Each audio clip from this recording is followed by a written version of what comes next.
Hi, this is Anthony Smith. I'm doing an interview with retired SWCC Chief Rob Rosas. We are talking about operator syndrome, traumatic brain injury, and orthopedic injuries, and here is Rob. Hi, my name is Rob Rosas. I am a retired Chief Petty Officer SWCC guy. Spent 15 years in the SWCC community for Naval Special Warfare, and in that time, I was on 24-foot ribs, the Defenders and Standard ribs, the 30-foot I ribs, 11-meter ribs, and the Mark V Special Operations craft. Over the period of time of being on all those boats, I have a collective running total of over 28,000 nautical miles, which translates to many thousands, hundreds of or tens of thousands of hours of operational time, and that also came with a heavy price of many injuries and medical issues.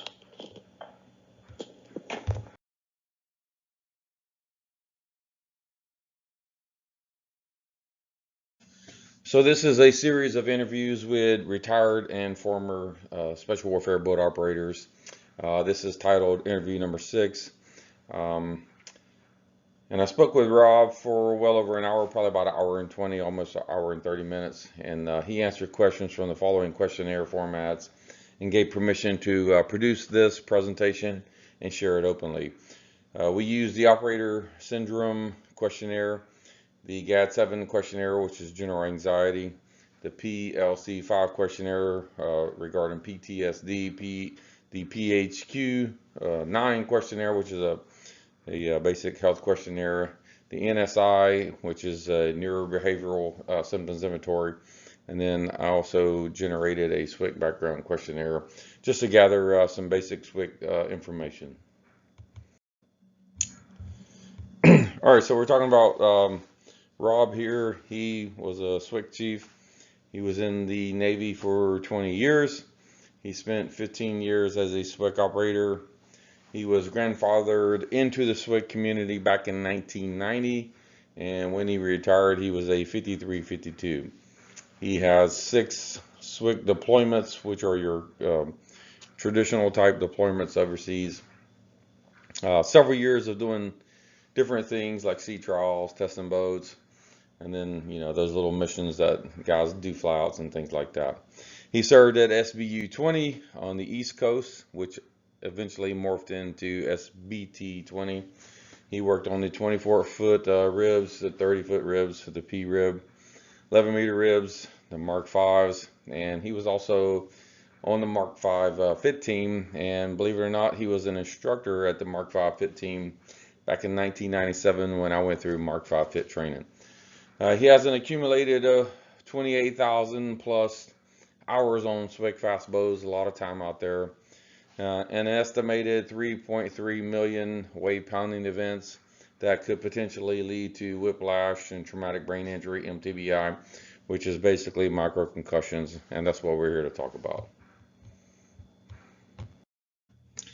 So today's Navy SWCC is a special class of elite naval warriors who have been a decisive force behind some of America's most important secret missions.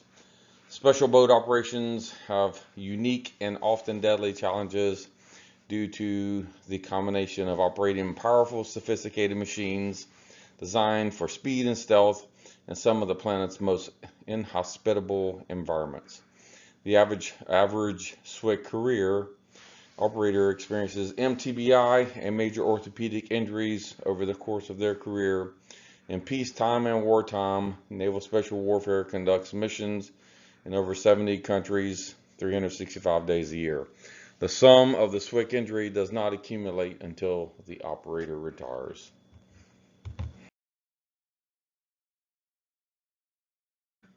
All right, so before we get into this interview and all the information, just want to give a quick plug about operator syndrome and the nexus of operator syndrome for special warfare boat operators, also known as SWCC. Operator syndrome was termed by Dr. Christopher Frew, and there's a DOI link there, so that's kind of like the address out there on the internet You can type that in, copy and paste, go out there, find it, and collect it up and read it. So, operator syndrome is a nexus of psychiatric illnesses and disorders along with chronic major orthopedic injuries. Across the board, every soft unit or person in every branch of the military eventually ends up with operator syndrome.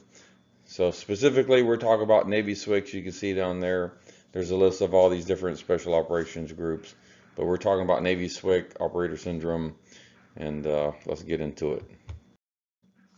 All right, so everything you see right here are all of the symptoms of operator syndrome. Everything in red are all of the things that Rob is dealing with currently. So there's traumatic brain injury, no doubt, endocrine dysfunction, sleep disturbance, obstructive sleep apnea. He's been rated for that by the VA, thank God. Chronic joint, back pain, orthopedic problems, and headaches. He has migraines. He has depression. It kind of showed up in all the questionnaires. Post-traumatic stress disorder, anger, worry, rumination, and stress reactivity, marital, family, and community dysfunction, problems with sexual health and intimacy, being on guard and hypervigilant. He has memory, concentration, and cognitive impairments, vestibular and vision impairments, challenges from the transition, or challenges of the transition from military to civilian life, and then loss of grief, survivor's guilt, and the meaning of killing. So in this interview process, here are some of the comorbidities that we kind of uncovered for Rob. Number one is the diagnosis for traumatic brain injury. He has a mild depressed mood. PTSD levels are high. Sleep apnea, he has a diagnosis for that. He has a CPAP machine. He has high anxiety, pretty high. Endocrine dysfunction, headaches and migraines, hypervigilant, severe memory loss, some concentration, decision-making problems, dizziness, and issues with balance and everything. And as we continue, Rob's comorbidities, he has mental fatigue, he has a broken neck, or broke his neck back in the day, and that was from weight pounding. He ended up getting fused C3 through C6. He has L4 through L5 bulging disc, moderate sensitivity to noise and light. Hearing loss, he actually wears hearing aids, and like everyone else, he has tinnitus as well. Numbness in the extremities. He has a lot of executive function issues, as I think probably all of us do. Moderate ED. Chronic pain and orthopedic problems, which is across the board with every SWCC guy that I've talked to at this point. High levels of irritation and anger, and also high cholesterol.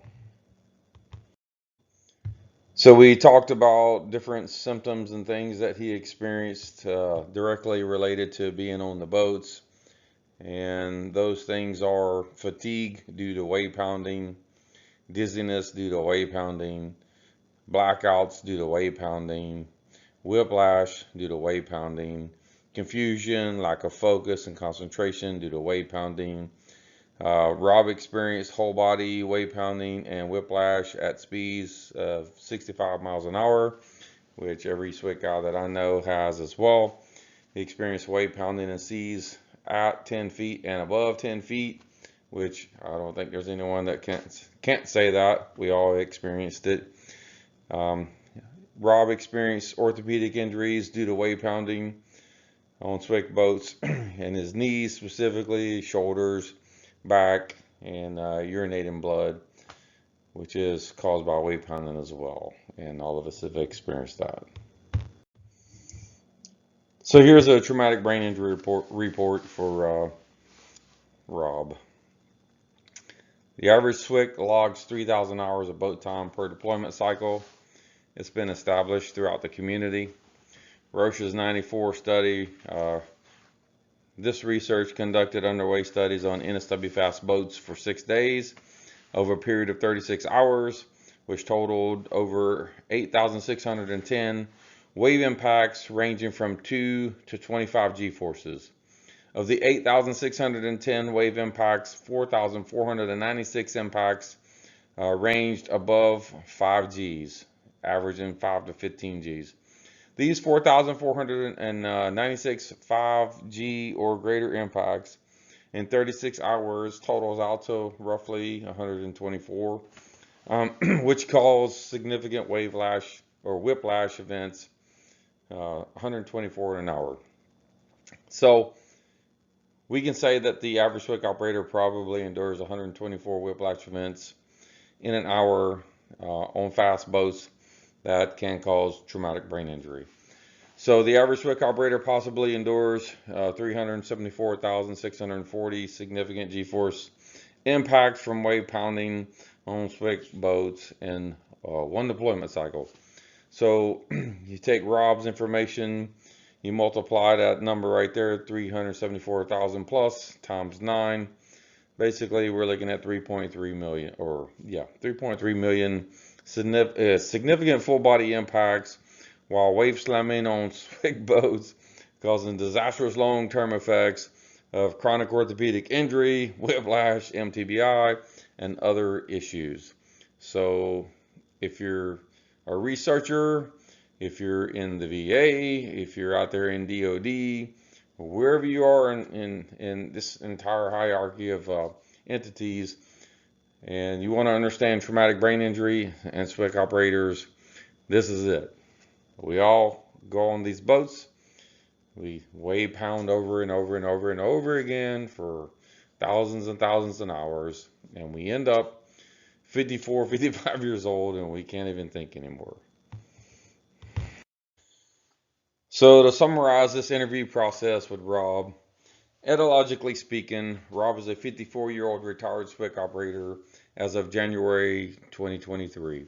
With 15 years of SWCC boat service, 6+ SWCC deployment traditional deployment cycles, including 28,000 hours of boat time, causing over 3.3 million significant full body impacts while wave pounding on SWCC boats. Rob has over 17+ symptoms of mTBI and a nexus of operator syndrome symptoms. Rob endured whiplash, wave pounding at significant G-forces. He urinated blood. He experienced blackouts from full body wave pounding exposure on SWCC boats, just like all of us. So what? Well, Rob has a significant amount of time on SWCC boats and significant amount of exposure to high G-force wave pounding at speeds of 65 miles an hour. The sea breaks metal boats, as I've been on boats that broke, and I've seen it with my own eyes. The sea breaks bones. High G-force impacts cause a nexus of orthopedic injury. High G-forces on SWCC boats causes a condition that is similar to what operators endure, shaken baby syndrome, for 10+ hours at a time. So think about that. It's just like a shaken baby, getting your head vibrated and shaked over and over and over for 10 hours at a time for thousands of hours. These young special boat operators end up in their 50s and their 60s, some guys even in their 70s now, with a long list of orthopedic and neurological problems. The common denominator with all SWCC operators is TBI, orthopedic injury, riding fast boats while wave pounding and getting our asses kicked out there by the waves. It's easy to see if you just put it all together and look at the entire picture. Thank you. And finally, some conclusions from this ongoing project. There have been 6 interviews or case reviews, and there are 6 SWCC operators with TBI. It's 100% so far. There's been 6 interviews or case reviews, and thus far, 6 SWCC operators have experienced full body wave pounding, whiplash, orthopedic injury from SWCC fast boats or SWCC boat operations. Still 100%. thus far, there's 6 interviews or record reviews, and still there's a lack of VA ratings for service-connected injuries. So the bottom line here is every SWCC operator should be service-connected for mTBI and major orthopedic injuries. So that's the goal, or at least one of the many goals. So we need to keep moving forward. Thank you very much.